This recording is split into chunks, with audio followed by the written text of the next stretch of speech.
Why America can never monopolize Bitcoin. Bitcoin has emerged as a powerful financial tool for nations in the global south, offering an alternative to the US dollar and traditional financial systems dominated by institutions like the IMF and World Bank. The United States, recognizing the threat to its financial hegemony, aims to exert control over Bitcoin through major exchanges like Coinbase and Binance. These exchanges have signed treaties allowing the US government to request account freezes, further tightening its grip on the cryptocurrency market. Despite these efforts, the decentralized nature of Bitcoin and its growing adoption in resource-rich developing countries make it impossible for the US to monopolize this digital asset. The Global South's economic shift.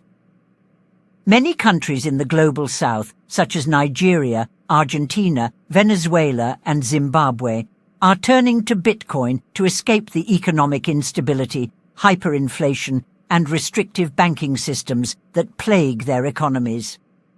These nations are rich in natural resources, which significantly reduces their dependency on foreign loans and aid. For instance, Venezuela and Nigeria have abundant oil reserves, while Argentina has vast agricultural resources. Bitcoin provides these countries with a decentralized financial system that allows for greater economic independence and stability. As such, these countries and their residents own more than 70% of the Bitcoin in circulation. A figure that means American and some Asian markets cannot continue the manipulation of this game-changing decentralized currency much longer. At Mare Liberum, we are excited to be able to work with these resource-rich countries and accept Bitcoin as a settlement vehicle. However, we believe the true value for a single Bitcoin is closer to 7,000 British pounds sterling. America's limited Bitcoin holdings. While the United States holds a significant amount of Bitcoin due to seizures from criminal activities, its share is still a small fraction of the global total.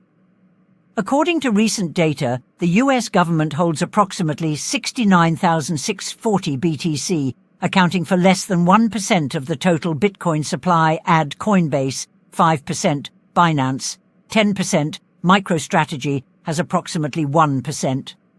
In contrast, countries like India, China, and Brazil have millions of Bitcoin owners, highlighting the widespread adoption of Bitcoin in these regions.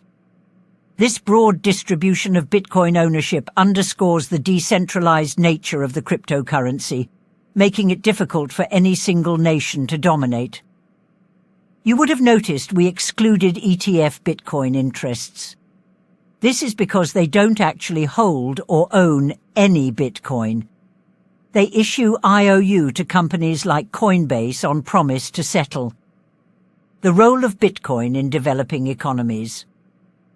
Bitcoin's appeal in developing economies lies in its ability to serve as a hedge against hyperinflation and currency devaluation. In countries like Zimbabwe, Turkey, and Lebanon, where national currencies have lost significant value, Bitcoin provides a stable alternative for storing wealth and conducting transactions. For instance, Zimbabwe has experienced hyperinflation rates exceeding 500%, driving citizens to seek refuge in Bitcoin. Similarly, Turkey's annual inflation rate reached 85% in 2022, prompting many to turn to Bitcoin to preserve their savings. Here are just a few of the countries actively engaged with Bitcoin. Several countries have taken significant steps to integrate Bitcoin into their economies. El Salvador became the first country to adopt Bitcoin as legal tender in 2021, aiming to reduce reliance on the US dollar and attract foreign investment. Nigeria has one of the highest rates of Bitcoin transactions globally, with citizens using it to circumvent foreign exchange restrictions and economic instability. Argentina. High Bitcoin adoption due to rampant inflation and capital controls, providing a lifeline for citizens looking to protect their wealth. the IMF, World Bank, and financial autonomy. The IMF and World Bank have historically exerted significant influence over low-income countries through dollar-denominated loans, often imposing stringent economic reforms. Bitcoin offers these nations a means to bypass these institutions, fostering economic sovereignty. This potential shift away from dollar dependence is a key reason behind the US's interest in regulating and controlling Bitcoin. The IMF and World Bank's reliance on the US dollar has kept many developing nations economically tethered to the United States.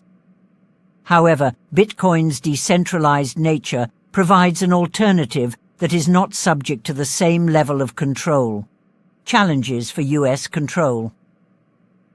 Despite the US's significant holdings and regulatory efforts, controlling Bitcoin's decentralized network is inherently challenging.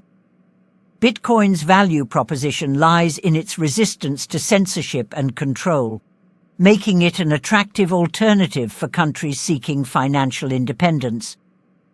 The frustration within the US stems from the fact that while it can regulate exchanges and transactions within its jurisdiction, it cannot alter the decentralized nature of Bitcoin itself. Conclusion. The United States' efforts to control Bitcoin are fundamentally at odds with the cryptocurrency's decentralized ethos. While regulatory measures and control over exchanges can influence market behavior to some extent, the global distribution of Bitcoin ownership and its adoption in the Global South highlight its potential to empower nations economically independent of the US dollar. This dynamic ensures that Bitcoin will remain beyond the full control of any single nation, including the United States.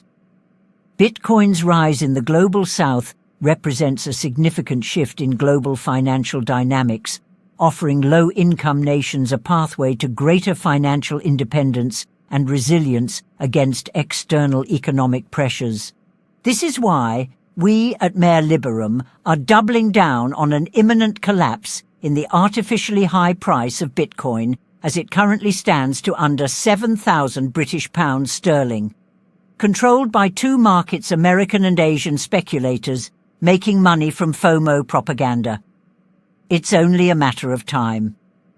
This report has been brought you free of charge by our collective market intelligence team.